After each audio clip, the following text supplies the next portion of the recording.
আর চলে এসেছি মেহেন্দি স্পেশাল ব্লগটা নিয়ে। এর আগের ব্লগে আইবুড়ো হাতের পার্টটা আমি তোমাদের সাথে শেয়ার করেছি। যারা সেই ব্লগটা মিস করে গেছো তারা আগে চটপট করে পেজটাকে ভিজিট করে দেখে আসতে পারো, এবং কেমন লাগলো সেটা জানাতে কিন্তু ভুলো না। এই ব্লগে দিদির মেহেন্দি সেরিমনিকে ঘিরে আমরা সবাই কতটা মজা করেছি সেই সবটা রাখার চেষ্টা করলাম। এখানে যারা আমরা বাটি মেহেন্দি পরবো তারা তারা এক এক করে বসে পড়লাম মেহেন্দি পরতে দিদির আগেই, কারণ দিদিকে যে ব্রাইডাল মেহেন্দি পরাবে মেহেন্দি আর্টিস্ট তখন এসে পৌঁছায়নি।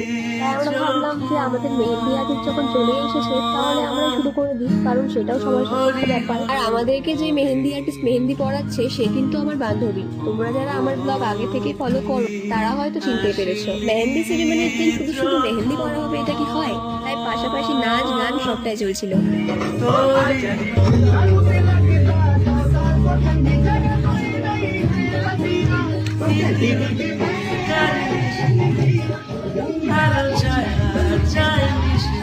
চলো না কোনো দিদিকে মেহেন্দি পড়াতে বসে গেছে। এখানে যেহেতু প্রচন্ড আওয়াজ হচ্ছিল তাই মেহেন্দি পড়াতে কোনো অসুবিধা হচ্ছিল। তাই আমরা সবাই মিলে ডিসাইড করলাম যে ঘরে গিয়ে আমরা মেহেন্দি পড়বো সবাই।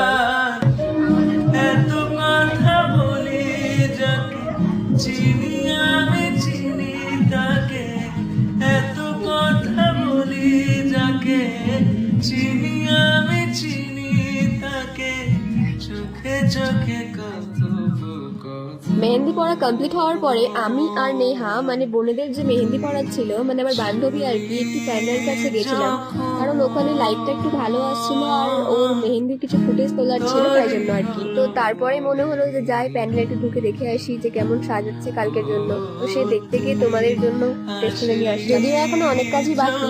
তো তারপরে এসে দেখি যে মেহেন্দি পড়াও কমপ্লিট আর ফটোশুটও স্টার্ট হয়ে গেছে। যদিও আমরাও ফটোশুট করেছি, আমরা বোনেরাও বাদ যায়নি। এই ফটোশুট কমপ্লিট হয় তখন বাজে রাত প্রায় 12:30। তো এরপরেই আমার উপরে দায়িত্ব ছিল দিদির গায়ে হলুদের গয়নাগুলো বানানোর জন্য।